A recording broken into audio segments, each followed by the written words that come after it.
Yo, what's up guys? Welcome back to the channel, and in today's video we're going to talk about how to use Wave's mobile app for on-the-go management.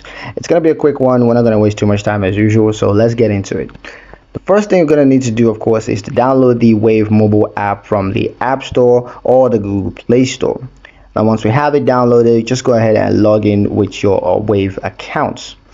Once you're logged in, you can use the dashboard to check cash flows, invoices, and expenses. You can also send invoices directly from your phone from the Wave app. And also you can scan and upload receipts in real time through the app. You can also track payments and view customer information on the go. Wave mobile app keeps you connected to your business wherever you are. And in the next video, we're going to talk about how to scan and upload receipts with Wave. So stay tuned for that video. That's pretty much it for this video, guys. Hope you liked it. Hope you found the information here useful enough, at least to some extent.